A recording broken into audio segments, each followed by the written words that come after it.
In sections 5 through 9 of 100 Years of Solitude, Gabriel Garcia Marquez masterfully intertwines tragedy, absurdity, and political intrigue to develop the saga of the Buendía family and the town of Macondo.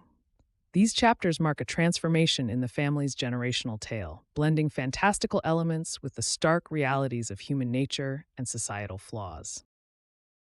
The section begins with heartbreak, as Aureliano Buendia's short-lived happiness is snuffed out with the tragic death of his wife Remedios, caused by complications during pregnancy.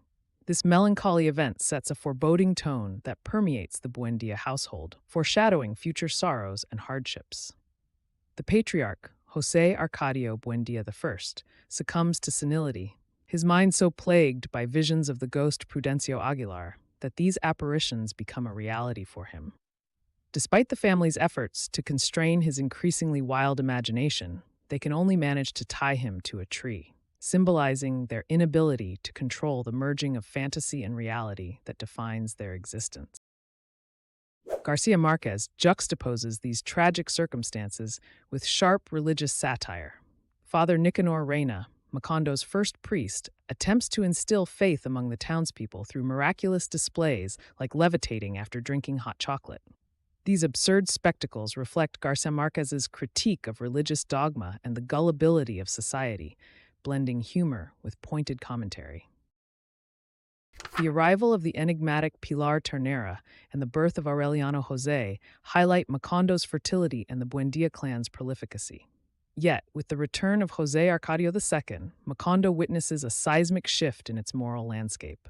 His flagrant promiscuity starkly contrasts with the town's conventional sexual mores, introducing a new era of brazen behaviors. A pivotal transition occurs as José Arcadio II's quest for power intertwines with the corrupt politics of Mayor Moscote and the influence of Dr. Alirio Noguera.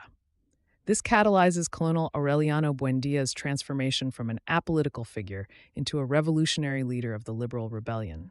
He seeks to rid the country of conservative despotism, but ultimately mirrors the same authoritative tendencies he opposes, particularly by imposing his brother José Arcadio II as a dictatorial ruler in Macondo. José Arcadio II's seduction of Rebecca and subsequent rejection by Amaranta lead him to despair and suicide, reinforcing the tragic and often incestuous patterns that entangle the Buendía family.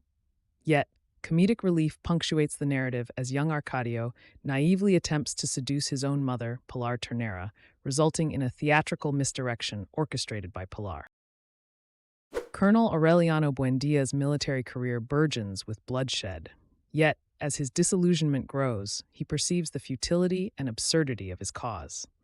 He recognizes the superficial differences between the warring political factions, viewing his struggle as a mere bid for power rather than a battle for ideological change. His paranoia and isolationism escalate as he resorts to sleeping within a chalk circle, illustrating the absurd lengths to which his isolation drives him. The mysterious assassination of José Arcadio II brings forth a surreal scene where his blood travels through Macondo, culminating in the Buendía household's kitchen.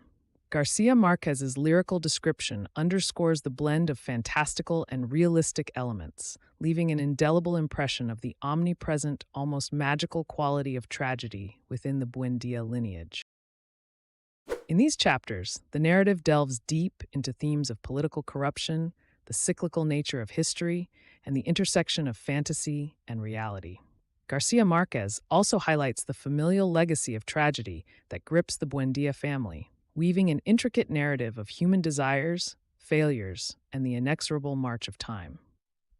These sections not only move the plot forward, but also enrich the novel's thematic complexity, offering readers a vivid exploration of the human condition through the lens of magical realism. Before you go, if this video was helpful to you, please leave a like on the video and let me know in the comments what book you would like to see a video on next. Thanks for watching. This has been another Bookly Crash Course.